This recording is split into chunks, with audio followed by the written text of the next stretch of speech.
आज हम लोग ईस्टर की पूजा करते हैं।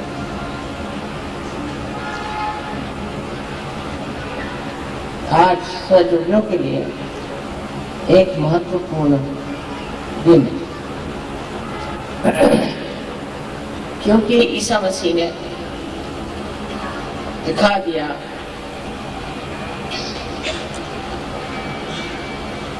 कि मानव का उत्थान हो सकता और उस उत्थान के लिए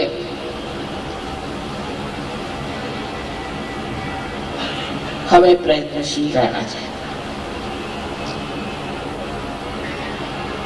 जो उनको क्रूस पे चढ़ाया गया उसमें भी एक बड़ा अर्थ कि क्रूस पर टांग कर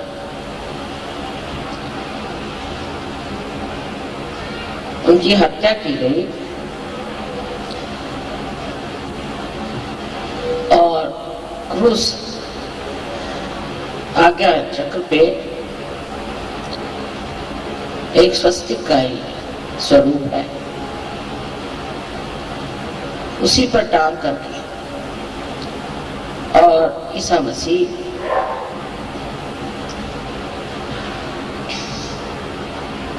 वहीं पे गत प्राण। उस वक्त उन्होंने जो बातें कही उसमें से सबसे महत्वपूर्ण बात ये थी कि उन्होंने कहा कि माँ का इंतजार, माँ की ओर नजर करो।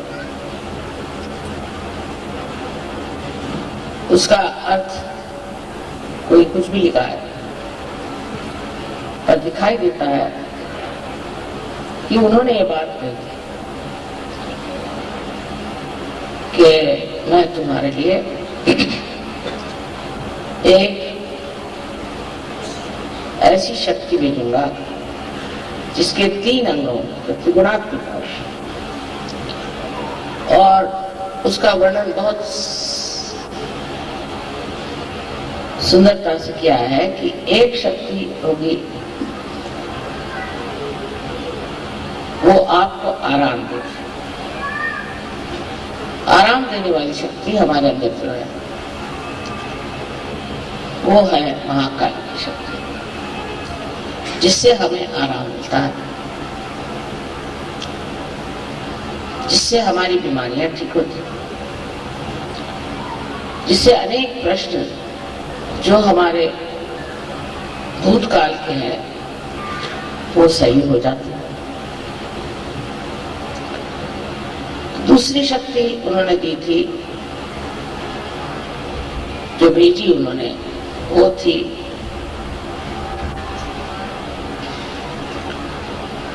महासरस्वती। सो महासरस्वती उन्होंने काउंसिलर का, माने जो आपको समझाएगी, उपदेश करेगी, जैसा वर्णन योग निरूपण कराएगी। यह दूसरी शक्ति से, जिससे हम ज्ञान, सूक्ष्म ज्ञान को प्राप्त हो। और तीसरी शक्ति महालक्ष्मी की, जिससे कि हम अपने उत्थान को प्राप्त होंगे, रिडम्पशन। इस प्रकार 3 शक्तियों की उन्होंने बात की थी। और बुद्ध ने भी कहा था कि मैं तुम्हें मात्रया भेजूं, माने 3 तरह की माँ, 3 तरह की माता या माताएं एकत्रित आएंगी। मात्रया लोगों को समझा मात्रया क्या होता है, मैत्रेया करती है। ये जो मात्रया थी ये एक साथ आदिशक्ति नहीं हो सकती, और आदिशक्ति को उन्होंने कहा तो जरूर होगा कि प्राइमोर्डियल मदर, लेकिन जिन्होंने बाइबल को ठीक किया उन्होंने उसको होली घोस्ट बना दिया। और उसके जगह एक कबूतर बना दिया। क्योंकि जिन्होंने बाइबल को ठीक किया उनको स्त्री जाति से बहुत नफरत थी और वो विश्वास ही नहीं कर सकती कि कोई स्त्री भी कोई ऐसा ऊंचा कार्य कर सकती थी। उस नफरत के कारण उन्होंने उसका रूप अजीब सा बना दिया, होली घोस्ट। और दूसरी बात कही कि वो एक कबूतर, कबूतर का मतलब है कि वो एक शांति की दूत हो, लेकिन स्त्री की बात ही नहीं कि वो कोई स्त्री होगी या नारी होगी। और अपने शास्त्रों में कहा गया है कि संस्कारे महामाया, तो वो महामाया स्वरूप होंगी, लोग उन्हें पहचान नहीं पाए। पहचानने के लिए भी आपको आत्म साक्षात्कार लेना पड़ेगा। अगर आपने आत्म साक्षात्कार नहीं लिया तो आप पहचान ही नहीं सकते।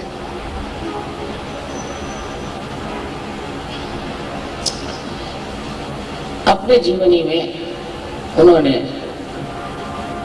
जितना खुलकर कह सकते कहा, न जाने उसमें से कितनी बातें इन्होंने बताई और कितनी नहीं बताई और छुपाई, तो भी कुछ कुछ सत्य उसमें प्रकटित है, उसको वो नहीं बदल सके। सहयोग के लिए ईसा मसीह का आना बहुत जरूरी था। वो स्वयं एक चिर बालक है और ये तो अब सिद्ध हो गया कि वो गणेश का अवतरण है। गणेश का अवतरण संसार में एक ही बार हुआ और वो ईसा मसीह के रूप में। इन तीनों का कार्य जिसे हम कह सकते हैं बुद्ध, महावीर और ईसा मसीह, जिस स्तर पे हुआ वो स्तर तपस्या का, और इसलिए मूर्धा में, विराट के मूर्धा में इन्होंने कार्य किया और तीनों कार्य में तपस्या का वर्णन कि मनुष्य को तपस्या करनी चाहिए और तपस्या करके ही वो आज्ञा चक्र को भेद सकता है और बाहर जा सकता है। आज्ञा चक्र का भेद होना अत्यावश्यक था, नहीं तो उसके बगैर आपकी कुंडलिनी ऊपर उठ ही नहीं सकती थी। आज्ञा चक्र का भेद ईसा मसीह के उत्थान से, रिजरेक्शन से हुआ। पहले उनकी मृत्यु हुई और उसके बाद उनका उत्थान हुआ। सो हम लोगों के लिए एक बड़ा भारी संदेश ईस्टर में कि ईसा मसीह के उत्थान के कारण ही हम लोगों ने इस उत्थान को प्राप्त किया। सबसे मुश्किल चक्र है इंसान में, मनुष्य में आज्ञा चक्र, क्योंकि मनुष्य हर समय सोचते रहता है, सोच सोच के उसके सर में एक मन की बुलबुले की स्थिति बन जाती है और उससे वो परे नहीं जा सकता, विचारों से परे नहीं जा सकता। जब आज्ञा का भेद होता है तभी आप विचारों से परे जाते हैं। इसलिए ये कहना चाहिए कि अगर ईसा मसीह ने अपने प्राण दे करके और आज्ञा से उत्थान न किया होता तो सहज मुश्किल हो जाता। कार्य तो सभी अवतरणों ने किया अपने अपने स्थान पे, अपनी अपनी जगह, अपने अपने समय पे, लेकिन जो कार्य ईसा मसीह के उत्थान से हुआ ये बहुत ही कमाल की चीज थी। इसीलिए आज्ञा का खोलना कोई मुश्किल चीज नहीं, आज्ञा से ऊपर उठाना कोई मुश्किल चीज नहीं। जितने गुरु हो गए, बड़े बड़े महान गुरु, उन्होंने बहुत कार्य करे, उन्होंने बहुत कुछ ऐसी बातें करी जो जिसके कारण लोगों में जागृति हुई, धर्म के और रुचि हुई और आत्म साक्षात्कार की ओर ध्यान आकर्षित हुआ। वो अपने देश में आए थे और आए क्योंकि वहां के जहाँ रहते थे वहां के लोगों की जो दृष्टि थी उसमें सूक्ष्मता नहीं थी, आध्यात्म नहीं था, इसलिए वो हिंदुस्तान में आए और कश्मीर में वो शालीमार राजा से मिले। शालीमार ने उनसे पूछा कि तुम्हारा क्या नाम है? तो उन्होंने कहा कि मेरा नाम ईसा मसीह। मसीह माने जो कोई संदेश लेकर आता। और मैं उस देश से आ रहा हूं जहां सब म्लेच्छ रहते। म्लेच्छ माने जिनको मल की इच्छा थी। अब आप देखते हैं कि विदेशी जितना भी कार्यक्रम होता है वो मल की इच्छा करते हैं। लोगों को पता नहीं कैसे मल ही अच्छा लगता है, एकदम पागलपन ही अच्छा लगता है। आप उनकी फिल्में देखिए तो समझ में आता है कि ये पागल है कि क्या है। सो हमारे देश में पहले लोगों को म्लेच्छ कहते थे, माने मल की इच्छा करने वाले म्लेच्छ। और इनको मल की इच्छा है और मैं वहां कहाँ जाऊं, मेरा तो देश यही है क्योंकि मैं आध्यात्म में। तो शालीमार ने कहा कि आप इतने पहुंचे पुरुष हैं तो आप वापस और अपने ही देश में एक शब्द उन्होंने कहा कि निर्मल तत्वम, प्रिंसिपल ऑफ प्यूरिटी, वो लोगों को सिखा। बहुत जल्दी अगर आपने निर्मल तत्व वहां बना दिया तो लोग जो है म्लेच्छ तरह से छुटकारा पा। वो गए वापस, सिर्फ किसी तरह से 3.5 साल रहे और फिर उनको पकड़ के क्रॉस पे चढ़ाया। वो उनको विदित था, वो जानते थे कि ये करना जरूरी है, लेकिन जिस शान से उन्होंने अपने प्राण त्याग, एक अद्भुत व्यक्तित्व था, ये जाहिर होता। और इतने थोड़े से साल में 3.5 साल उन्होंने अपनी जीवनी में जो कार्य किए हैं वो बहुत महान है। ये जरूर है कि वो किसी को आत्म साक्षात्कार दे नहीं पाए, क्योंकि उस वक्त ऐसे सत्य को खोजने वाले नहीं थे जैसे आपको। मेरे नसीब अच्छे हैं और इसलिए ये कार्य जो हुआ वो आत्म साक्षात्कार के पहले का कार्य हुआ। माने ये कि लोगों ने जाना कि इस मनुष्य जीवन से परे भी कोई और जीवन है। उन्होंने उसमें कहा कि तुम्हें फिर से जन्म लेना, खुद भी उनका उत्थान फिर से जन्म लेना। और अपने यहाँ भी कहते हैं कि दूसरा जन्म जैसे एक अंडे से पक्षी निकलता है, उसी प्रकार जब होता है तभी उसे विजय कहना चाहिए, जिसका दूसरे बार है। और जब उसका परिवर्तन हो जाता है पूरी तरह से और वो उसमें पूर्णतया शक्ति आ जाती है, वो संसार में कहीं भी उड़ के चला जाए, उसके पास सारी संचार शक्ति आ जाती है। आपको तो मालूम है कि साइबेरिया से पक्षी उड़ करके किस तरह से हिंदुस्तान आते,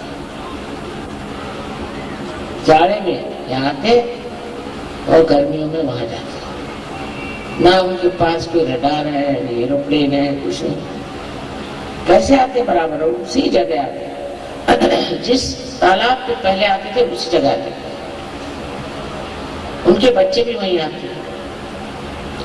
एक बार इन्होंने प्रयोग किया, एक्सपेरिमेंट किया कि कुछ बच्चों को छुपा, तो उन्होंने खोज निकाला अपने बच्चों को, लेकिन कुछ बच्चों को खोजा भी नहीं था, वो उड़ के बराबर चले आए सीधे हिंदुस्तान। उनका कोई अगुवा नहीं था, उनको कोई बताने वाला नहीं था, वो आ गए ठीक से। इसे कहते हैं कि परमात्मा ने सारी व्यवस्था सारे संसार में इतनी सुंदर कर दी। वो किस लिए कि हम अपने रिजरेक्शन को प्राप्त करें। मैं तो इसको ब्लॉसम टाइम कहती हूँ। कितने लोग आज आप यहाँ बैठे हैं, ऐसे ईसा मसीह के सामने कहा थे, और इससे हजारों में और जगह लोग हैं। देख करके बड़ा आश्चर्य होता है कि ईसा मसीह के सामने ये सब लोग नहीं थे, और नहीं कोई जानता था कि आत्म साक्षात्कार क्या है और आत्म साक्षात्कार प्राप्त करना क्यों जरूरी है। आज भी अपने देश में भी ऐसे हैं अन्य लोग जो नहीं समझते इस बात को, पर हमारे यहाँ जो महान गुरु हो गए उनकी वजह से एक बड़ी भारी समस्या दूर हो गई है कि लोगों को इसके बारे में मालूम। सब जानते हैं कि हमें दूसरा जन्म लेना है, अपने को पहचानना है। सारे ही इतने सूफी लोग हैं यही बात कहते हैं। इतना ही नहीं, पर जो कुछ भी शास्त्र लिखे गए कोई से भी धर्म है उसमें भी यही बात कहते हैं।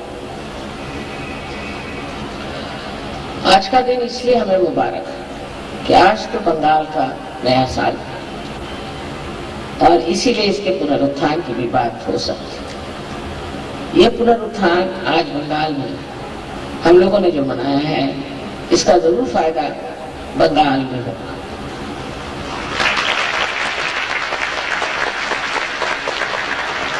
यहाँ की संस्कृति और यहाँ की कला, बंगाल देश के महान देश प्रेमी त्यागी लोग, जिन्होंने सारे देश में सबको एक बड़े ऊंचे स्तर पर पहुंचाया था, आज भी कहां से काम लेकर चले जा रहे हैं। विदेशी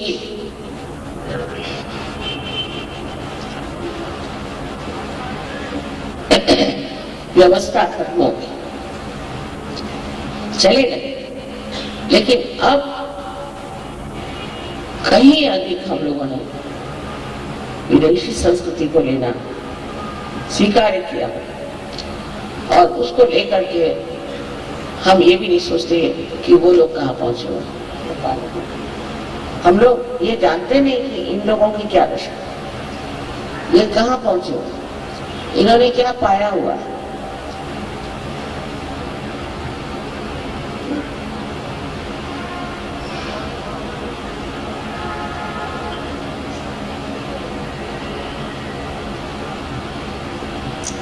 बहुत से ईसाई लोग तो ऐसा सोचते हैं कि ईसा मसीह इंग्लैंड में पैदा हुए थे और उनके लिए धोती पहनना माने हिंदू बनना है। इस प्रकार की विचित्र कल्पनाएं हमारे सर में बैठ गई हैं, और हम सोचते हैं कि अंग्रेजियत लेने से हम लोग ईसा मसीह को बहुत नजदीक से देख सके। जिनको उन्होंने म्लेच्छ कहा उन्हीं को हम लोग आदर से देखते हैं। वो लोग अब समझ रहे हैं कि हमारी संस्कृति, हमारी विचारधाराएं, हमारे धर्म की और दृष्टि अत्यंत सूक्ष्म और शुद्ध, और यहाँ के लोग बहुत जल्दी सहयोग को प्राप्त कर सकते हैं। तो आपने देख लिया, लेकिन सहयोग को चाहिए कि आपस में पूर्णतया मेल मुलाकात है, और ये जो उत्थान का संदेश है वो हर जगह पहुंचा, क्योंकि आज आपका देश जिस दशा में है उसकी दशा परिवर्तन के सिवाय ठीक हो ही नहीं सकती, आध्यात्म के सिवाय ठीक हो नहीं सकती है। आप कुछ भी कर लिए, आकाश में टेबल लगाने से हो नहीं सकता। इसी प्रकार कोशिश ये करनी चाहिए कि एक एक आदमी को सोचना चाहिए कि हम कितने लोगों को सहयोग के बारे में बताते हैं और हम कितने लोगों को सहयोग देते। ईसा मसीह बिल्कुल अकेले थे, उनके साथ कोई भी नहीं था और सिर्फ 12 उनके शिष्य थे। उसमें से भी कुछ आधे अधूरे, कोई ऐसे वैसे। उस पर भी उन्होंने बड़ी मेहनत करी और एक बड़ा भारी संदेश अपने उत्थान से, जीवन से देते। पर वो जो संदेश बाह्यता हमें दिखाई देता है, वो वास्तविकता हमारे आज्ञा पर काम करता है और आज्ञा पर काम करके ही हम लोगों ने उस स्थिति को प्राप्त किया है जहां हम ब्रह्मरंध्र तक छेद पाए।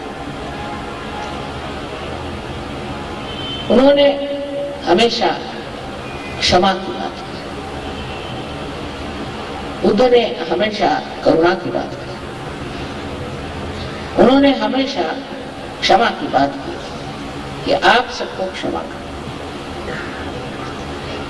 वो खुद मुझ पे चढ़ के कहते थे, प्रभु इन सबको माफ करो, ये जानते नहीं ये लोग क्या, इसलिए तो माफ कर दो, अंधे हैं।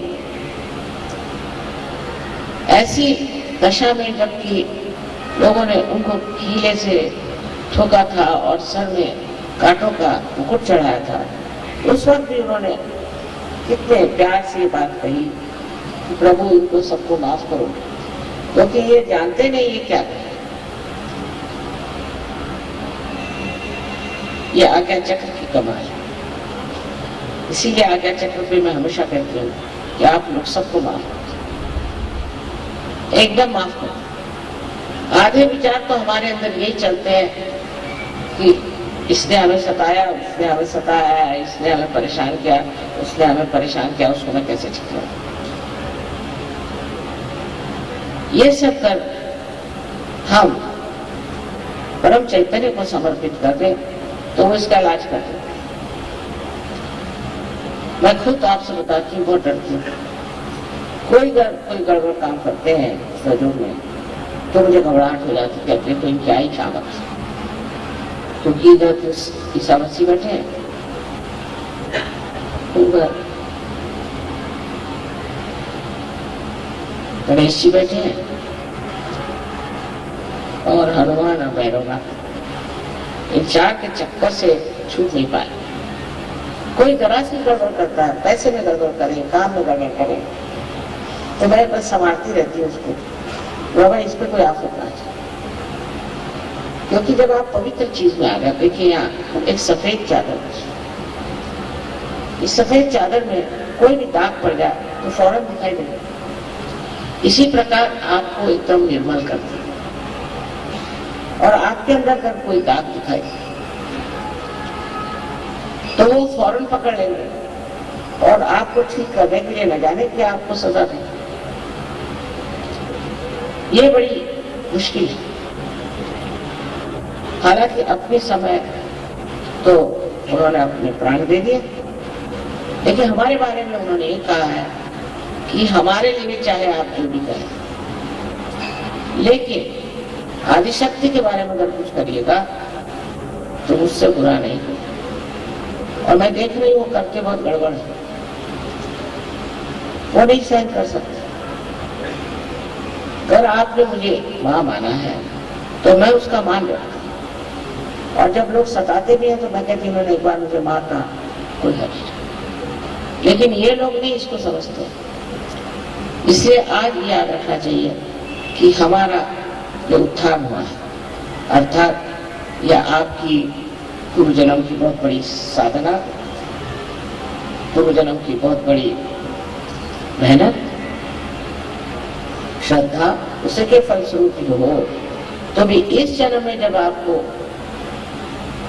ये विशेष आशीर्वाद मिला हुआ है, बहुत ही अप्रतिम, जो कि लोग सोचते कभी हो ही नहीं सकता, ये जो आपने प्राप्त किया है, इसमें आपको एक ख्याल रखना चाहिए कि आप कोई गलत काम न करें,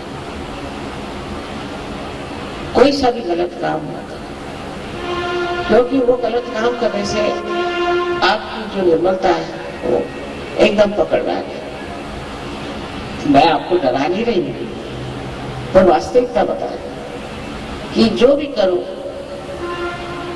वो अत्यंत प्रेम से उसका आनंद उठाते हुए। हो सकता है कि आपको कोई परेशान करे, कोई बात नहीं, कितनी देर परेशान करेगा? जिसने परेशान किया उसका ठिकाना हो जाता है। इसलिए आप किसी भी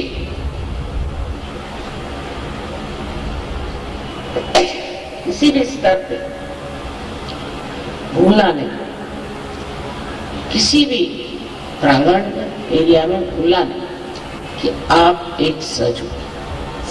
पहले जमाने में कितने सज हो बताइए। एक सूफी वहां हुआ निजामुद्दीन, तो उनकी गर्दन काटने को शाह निकल आए। उन्होंने कहा कि तुम मेरे सामने अगर सर झुकाओगे नहीं, मैं तुम्हारी गर्दन काटूंगा। दूसरे दिन उसकी गर्दन काटूंगा। सोगर कोई ऐसा हो भी तो डरने की कोई बात नहीं। अगर डरना है तो ये करना कि प्रभु इसको बचाओ, इसका पता नहीं क्या होगा, क्योंकि आप लोग परमात्मा के साम्राज्य औरों जैसा हाल नहीं है। इसको याद रखते हुए, इसे मद्देनजर रखते हुए समझना चाहिए कि अब आप अकेले नहीं, आप पूर्णतया सुरक्षित हैं। और इस सुरक्षितता में आप क्यों परेशान हो? ईसा मसीह क्रूस पे जब परेशानी है तो ऐसा कौन आप पे पवाल आया हुआ है? बहुत से लोग आते, माँ हमें एक प्रॉब्लम आया, हमें ये प्रॉब्लम आया।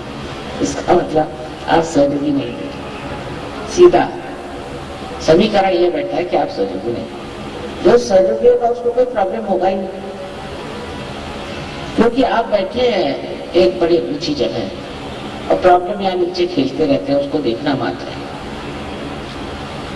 पर अगर आप हर समय प्रॉब्लम करते रहे तो सोच लेना चाहिए कि कुछ कमी है आपकी। तो फिर ध्यान करें, धारणा करें और अपने अंदर धारणा करें कि हम सहयोगी एक, उससे हमारे अंदर जो एक शांति का भाव और एक आत्मविश्वास पूर्णतया प्रतीत होता है, वो लोग भी समझते हैं। कुछ बोलने की जरूरत नहीं, कुछ झगड़े की जरूरत नहीं, चुप्पी लगा ली। आपने चुप्पी लगा ली तो सारा परम चैतन्य जो है वो संभाल लेगा और एक से एक धुरंधर बैठे हो। लेकिन अगर आप ही में दोष है तो कहेंगे इसको डुबकियां लगा दो चार। इस प्रकार आज हमें ईसा मसीह की एक छोटी सी जीवनी थी, 33 साल की उम्र में उनकी मृत्यु। वो मरी क्या थी जाता, भटकते रहे, भटकते हुए हिंदुस्तान भी आए और कितना जीवन में उन्होंने कार्य किया। उनका नाम लेकर के न जाने लोगों ने क्या क्या बनाया, कितनी तरह तरह की संस्था बनाया, ये करना वो करना।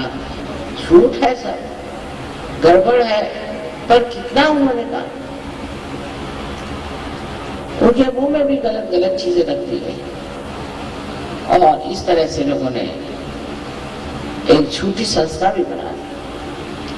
पर इस बाह्य धर्म में कुछ रखा हुआ नहीं। अब आप इसे देख सकते हैं। जिस हीरे को इन्होंने ढक दिया वो हीरा आपके अंदर चमक रहा और वो आपके आज्ञा में कार्यान्वित है। आपकी क्षमा शक्ति जितनी बढ़ जाएगी उतना ही आप देखिएगा कि संस्कार में चलता है। अब ईसाई लोगों का मुश्किल यह है कि वो पैदा हुए ईसाई तो हम उनको ईसाई सोचता है या ईसा की माई सोचती, उससे आगे नहीं चल सकते, वो तार भी हो जाते थे। हिंदुओं का भी ऐसा, हिंदुओं को बस कृष्ण मालूम है, शिव मालूम है, उसी में खुले रहते। अरे भाई आप इससे परे हो गए, उठ गए, अब आप स्वयं ही बाहर हो गए, सूफी हो गए। तो इन सब चीजों में जो सार है उसको याद कीजिए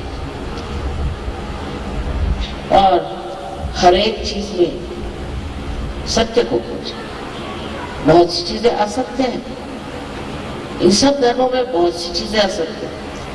जैसे ईसाई धर्म में आप आपको बता सकते हैं, यही बात जूस में भी है, मुसलमानों में, कि जब आप मर जाएंगे तो आप अपने को गाड़ लीजिए, अपना शरीर गाड़ जलाइए, और जब आपका रिजर्वेशन माने पुनरुत्थान होगा तो यही जो आपका शरीर है यह बाहर निकल के आएगा और आपका पुनरुत्थान हो जाएगा। अगर आप परमात्मा के नाम पर मरे हैं और उनका आपने अपना जीवन उसके लिए आपने त्यागा।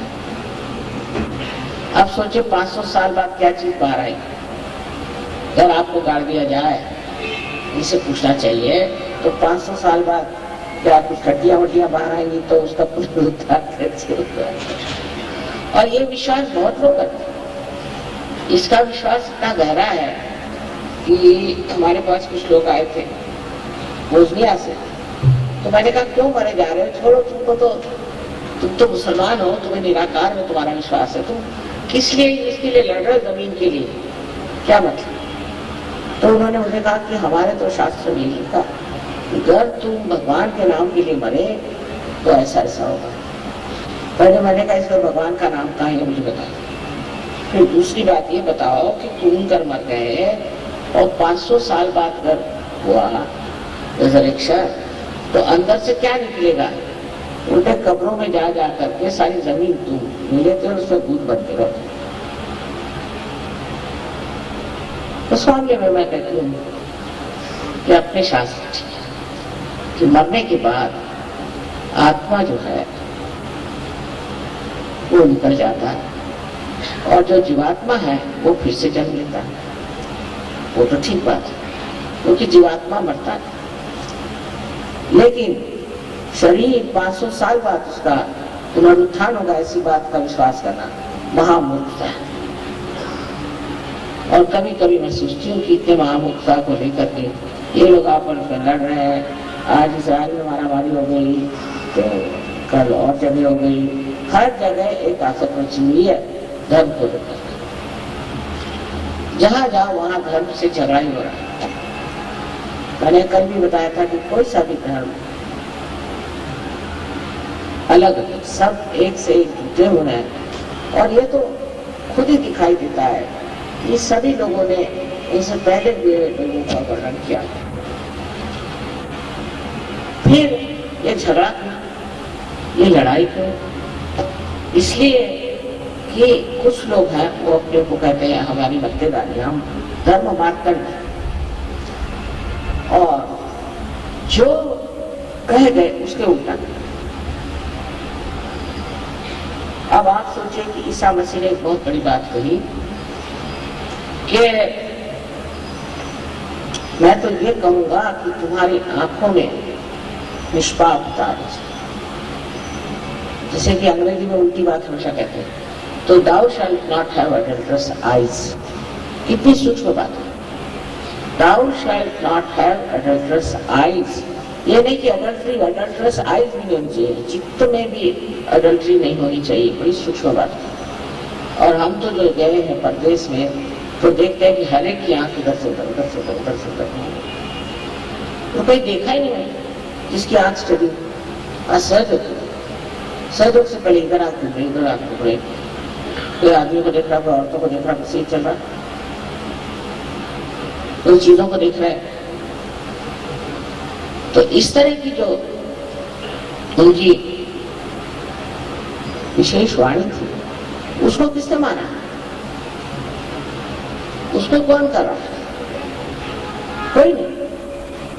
कारण उसका एक ही है कि उनको आत्मबोध नहीं। अगर उनको आत्मबोध हो जाता तो वाकई में मैंने देखा है इन लोगों को, जब परदेश में भी आत्मबोध हो जाता है तो इनकी आंखें भी बिल्कुल स्थिर हो, और स्थिर होकर के बहुत प्यार झलता है, शांति और आनंद, ये कहां से हो गया, ये कैसे हुआ? क्योंकि जो आंख में विकृति आई थी वही निकल गई, तो आंख शुद्ध हो गई, निर्मल हो गई। जो ईसा मसीह ने कहा वैसी आंख हो जाती। तो उन्होंने जो कहा था वो कहने से थोड़ी हो सकता था। और प्रदेश में तो ये बीमारी जरूरत से ज्यादा है। तब हम लोगों को क्या समझ में आता है कि जो कुछ उन्होंने कहा वो हम करने का। हर एक धर्म में ऐसा, कोई सा भी ऐसा धर्म नहीं है जिसमें लोग कहते कुछ है और करते कुछ। कारण वो समर्थ नहीं, माने जो है उसका अर्थ नहीं है सम अर्थ। कोई कहेगा मैं सिख हूं लेकिन शराब पिएगा, कोई कहेगा मैं ईसाई हूं, उसकी आंखों में गंदगी भरी रहेगी, कोई कहेगा कि मैं जैन हूं और वो कपड़े की दुकान बनाएगा, कोई कुछ कोई कुछ, जो नहीं करना वही करेगा। इसका कारण ये है कि हमारे अंदर अभी वो धर्म उतरा नहीं और जागरूक नहीं हुआ, और सहज रूप से ये जागरूक होता है। ये होने के बाद, अपार होने के बाद, आत्म साक्षात्कार मिलने के बाद, अगर आप उसका मान नहीं रखेंगे और उसमें आप अपनी प्रगति नहीं करेंगे तो आपको न जाने क्या क्या तकलीफ हो सकती है। और इससे पहले जो तकलीफ होती है वो आपको महसूस नहीं होगी, आप बहुत हो, क्योंकि अब आप संवेदनशील हो गए, सेंसिटिव हो गए। इसलिए समझ लेना चाहिए कि हमने जो इतनी बड़ी चीज पाई है उससे हम अलंकृत हो गए, उससे हम सज गए। अब हमें अपने वैभव में और अपने गौरव में उठना चाहिए। जैसे ईसा मसीह जब कब्र से उठे थे तो और भी खिल गया था उनका चेहरा, उनकी बातें और भी सुंदर हो, और भी खुल के वो बातें।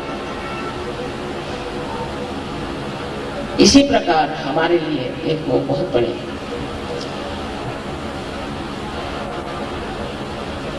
सहयोगी है महाराज, लेकिन उन्होंने प्राप्ति किया था, प्राप्त करके आए थे, और आपके लिए उन्होंने अपने प्राण त्यागे कि आपका आज्ञा कुछ। सो अहंकार आज जो व्याधियां हैं उससे दूर रहना चाहिए। अहंकार जब आपके अंदर चढ़ जाए तो आप कुछ भी हो सकते हैं, आप हिटलर भी हो सकते हैं। अपनी और नजर करने से आप समझ जाएंगे कि आप न जाने क्यों अपने को पता नहीं क्या समझ रहे हैं, और कुछ तो भी समझ करके दुनिया भर में आप छा रहे हैं। इस आज्ञा को जिसने तोड़ा है और जिसने हमें इससे ऊपर उठाया है, उस ईसा मसीह के चरित्र की ओर देखिए तो बिल्कुल निर्मल है। उसी प्रकार हमारा भी जीवन निर्मल होना चाहिए। सहयोग में वैवाहिक जीवन और सबकी पूरी तरह से व्यवस्था है। हालांकि ईसा मसीह ने शादी में की, जिनको कोई जरूरत नहीं थी,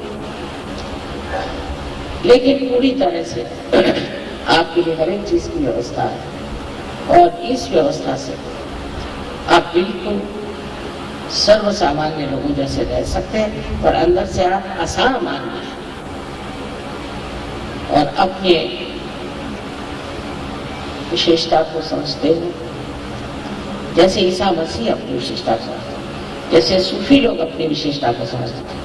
अकेले अकेले उन्होंने दुनिया से लड़ाई की और दुनिया में इतना कार्य किया, तो आपके तो इतने भाई बहन सारी दुनिया में चले, तो कितना आपके अंदर आत्मविश्वास होना चाहिए। आप अकेले नहीं हैं, सब लोग एक ही बात कहते हैं, सबको एक ही चीज प्राप्त होती है। और जब आप इस चीज को पाते हैं तो इसका महत्व समझना चाहिए, इससे अनमोल और कुछ नहीं। हालांकि मैं बहुत खुश हूँ, कलकत्ते में इतना कार्य हो गया, ये सहयोगी हो गए, और इतना आपसी प्रेम है, कोई झगड़ा नहीं, कोई फूट नहीं, ये बहुत बड़ी बात है। और मैं इस मामले में ये सोचती हूँ कि कुछ तो भी देवी की यहाँ कृपा है कि लोग इस तरह से सहज को प्राप्त करके उसमें उतर रहे हैं। जैसे आदमी कार्य कर रहे हैं, ऐसा औरतों को भी करना चाहिए। और जब सब तरफ से सहयोग फैल जाएगा, तब आप देखना कि बंगाल भी इतने सुंदर स्वरूप में उतरे। आप सबको मेरा नमस्कार।